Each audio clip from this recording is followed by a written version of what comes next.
Today I'm cooking an easy variation of Roti Jala or the Malaysian Nets crepes. It's light and fluffy with lots of holes to enjoy with a rich curry. This recipe makes approximately 30 pieces or about 6 servings. First, make the Roti Jala batter.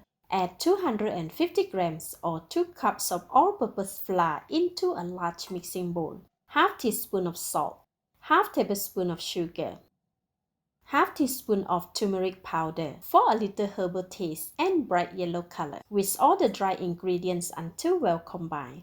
Alright, now we add 35 grams of unsalted butter, which is about 2 tablespoons at room temperature. Mix it all until well combined. It is important that they have softened, otherwise it would be difficult to mix them in.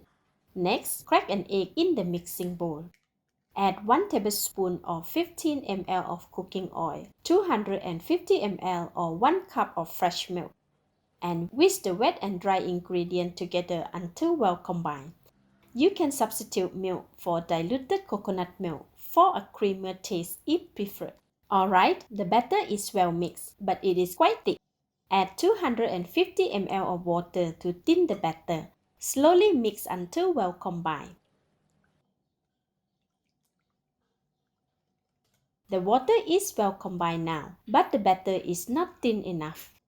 I am adding another 100 ml of water and mixing well until combined.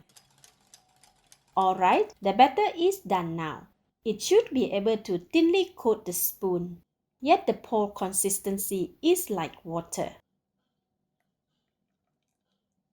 Next, I am pouring the Roti Jala batter into the Roti Jala bottle, which is a squeeze bottle with 5 dispensing holes to make the net effect. To make the pouring neater, I will pour it into a tall jug with a spout first, before transferring the rest into the squeeze bottle. You can also use the bottle with 3 dispensing holes for ketchup and other sauces if it's not available. Alright, all done. Now let's cook it. Prepare a wooden chopping board next to the stove.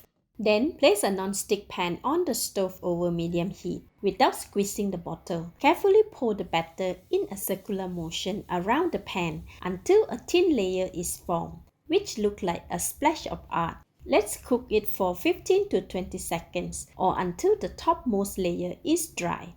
Carefully tease the edges to release about 60% of the crepe from the pan.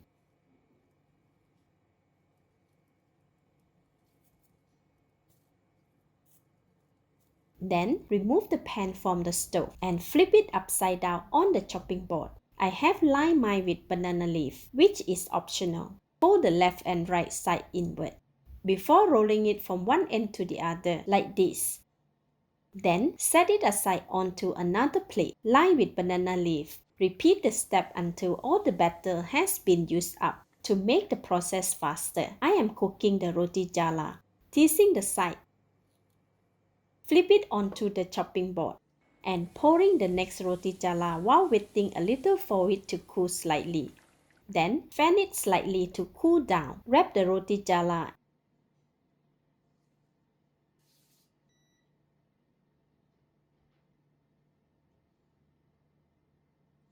and set it aside. Tease the side.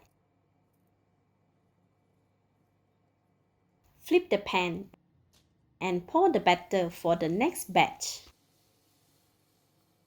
Wrap the Roti Jala and set it aside. I was curious if multiple holes dispenser is necessary, so I tried it with a colander. The consistency was too thin. The strength became unrecognizable. As the layer was too thick, once top section was dry, I am flipping it to let it cook a little more. And then placing it on the chopping board to roll. The result is the Roti Jala became too dense and thick as opposed to light and fluffy. What if we pour it directly from the measuring spout?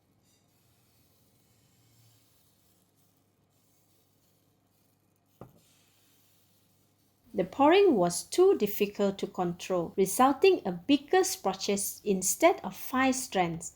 While it was better than colander, the roti jala still turned out dense and thick, as reported by my daughter.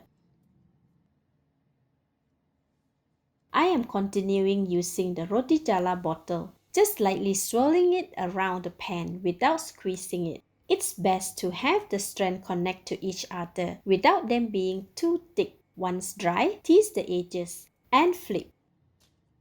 Pour the next roti jala. Roll the one on the chopping board.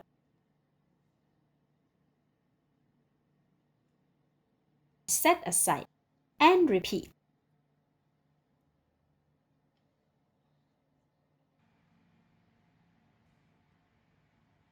Alright, the roti jala is done.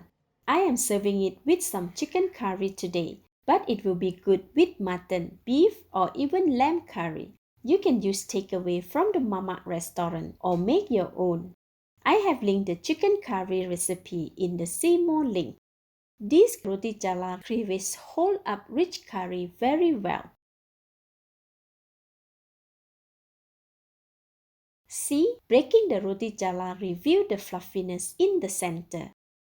Dip it in the curry and enjoy. Let's eat.